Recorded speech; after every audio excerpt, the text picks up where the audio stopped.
Hey there, this is Sheenanigans and today I'm sharing with you my latest layout for Just Knit Cut File Studio, and I'm using the Flower Sprig 3 cut file to create this page. So the range that I'm going to use today is the 49 and Market Spectrum Sherbet, and like lots of you, I absolutely love this range and I've got quite a bit of it, so I think it's about time I actually got it into the albums. I really like this green paper and I like both sides of it, so I'm in two minds to start with which side I want to use.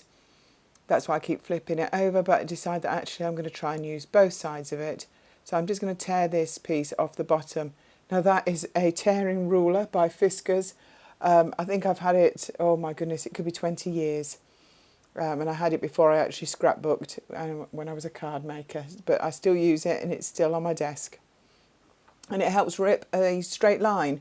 Obviously now I'm just actually going in and just taking a few little bits off that, just so it's not so straight, but it is a really useful little ruler. I've also got a die cut of lace there in the yellow, that's from the same range. Really nice quality, the die cuts are, and I think that would look perfect underneath there. So the photograph that I'm using today was taken at Monet's garden in Giverny in France a few years ago now, but I thought that I loved the colours in the background, and it was a lovely spring day and I thought it would be absolutely perfect with this paper range. So I just bring in a piece of folded paper just to go at the top of the layout. I'm going to cut that piece of 12 by 12 shorter yet, but I don't know quite where yet, so that's just to give me so I can visualise a 12 by 12.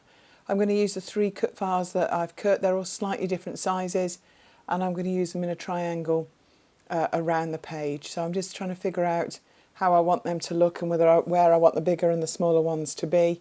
Obviously these cut files are so easy to resize on any cutting machine, but I tend to use a silhouette, and it's a very easy skill to learn. So I'm just bringing in some of the 6 by 8 papers and I'm just going to see if there's what I want to put behind that photograph. And I really like these acetate leaves. I've got them in both colourways that 49 and Market do with this range, and definitely going to get some of those in if I can. So I'm just going to go through all the bits and pieces now, see if there's any blues, greens, yellows that I can use on this page, and then I can remove the rest from my desk. I do find that it focuses myself better if I can actually just have in front of me the supplies that I think I'm going to use. Doesn't mean I don't step away from the desk and look for something different, but I do prefer just to try and focus if I can. I'm easily distracted. So I'm just having a look now through the last few bits, because I've used this range for a couple of other layouts, so there are some part bits in there as well, but there's plenty still to choose from.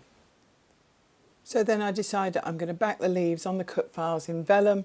So I've just brought in some bits that I've already got in my stash and I'm just drawing around the leaves, and I'm going to stick the vellum behind with just a little bit of wet glue. So I'm just cutting these and I will trim them if there's any overhanging, but just a little bit of fussy cutting.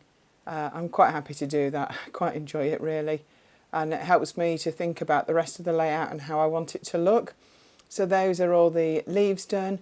I've now decided I'm going to put the petals back in to the cut file. So while they're still stuck to the mat, I'm actually using some of my Distress Oxides and brushes just to give them a little bit of colour. So I'm going with a yellowy colour, but yellowy greeny really, to try and tone in with the 49 and Market Spectrum Sherbet paper. So I'm just going to add them to the first cut file. So I've got some scraps and I've using wet glue, stick them in the centre behind the flower, and that way that I can stick the petals back in, but they're only secure in the centre, which means that they actually can lift up at the back, giving them a little bit more depth, which I really like. So I'll just do that one, and then off camera I finish the others.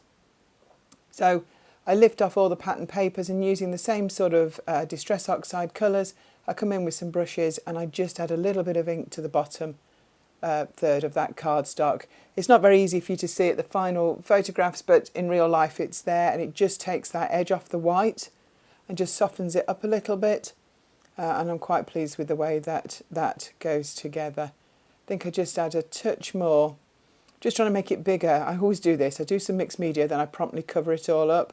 So actually I'm just making sure that it does stretch underneath the photograph. So I'm going to just put in the top paper, which I've now trimmed. I'm going to bring in the next one. So I'm only sticking it by the far edge. That means I can actually curl it up. I also tuck things underneath. And I'm then going to add in the die cut strip as well. I'm going to use a little bit of wet glue for that. Just a few dots just to get that secure and in position under that last one. But I think when things aren't stuck down fully, it gives a nicer look, a bit more depth, and and it works. And I don't seem to have any problem with anything falling off the layouts once they're in the albums. So I'm just going to bring in a couple of the 6x8 papers just to back the photograph, and I will probably distress the edges of those papers just to go with the torn edge of the 12x12 papers, just all so it goes together. So I'm just going to add some foam pads to the back of the photo just to lift it up, just so it can go over that torn bit. And then I'm going to look at adding the 3 flower clusters around it. I brought in a tag there as well just to sit those flowers on, and I'm going to add some words to that later on. So I'm liking the way that that looks.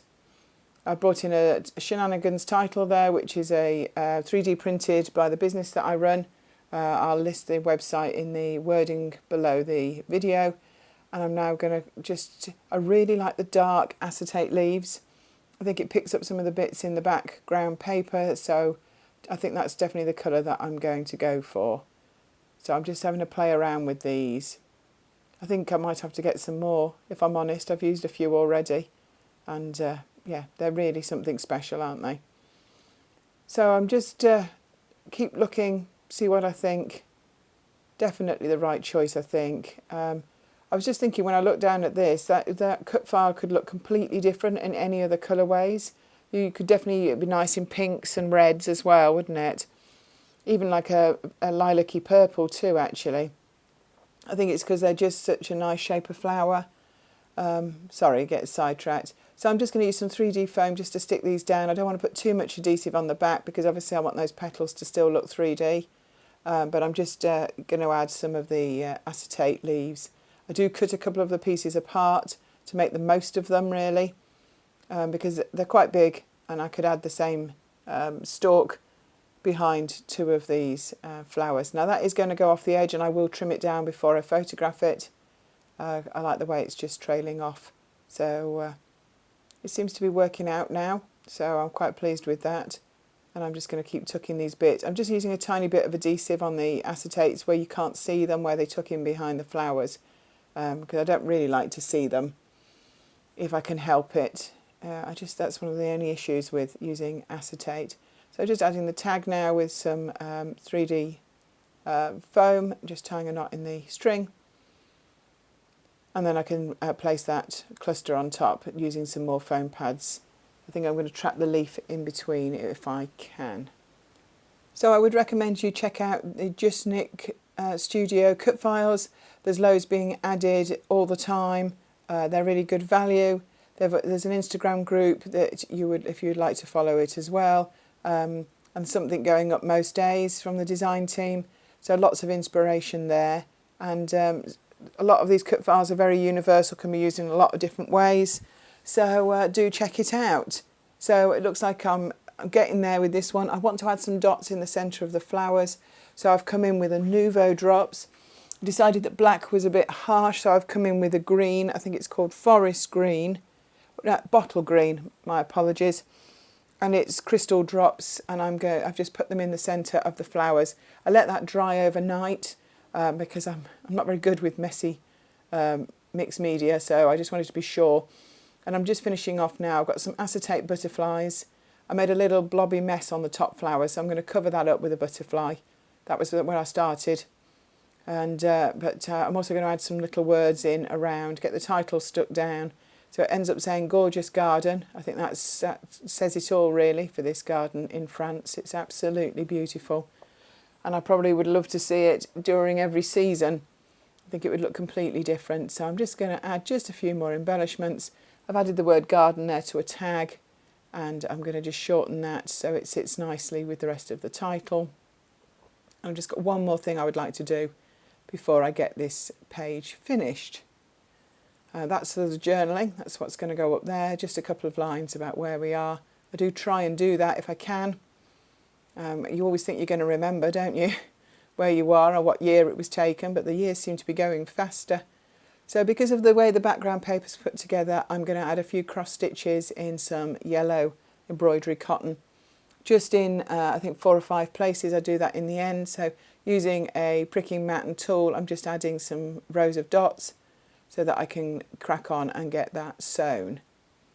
So I'm just making sure the needle I pick will go through the hole, because obviously you don't want to be threading something that's too big and that makes massive holes in your layout. So I picked out a few cottons that I thought were similar colours, but actually I do go with just the yellow. I thought it was a nice tie-in with the flowers. So once I've threaded my needle, I put them in a few places to add some texture. So here's the finished layout. Thank you so much for watching. Give us a thumbs up, subscribe to my channel if you'd like. There's going to be new videos all the time. So thanks so much for watching, and I'll see you again soon. Bye for now.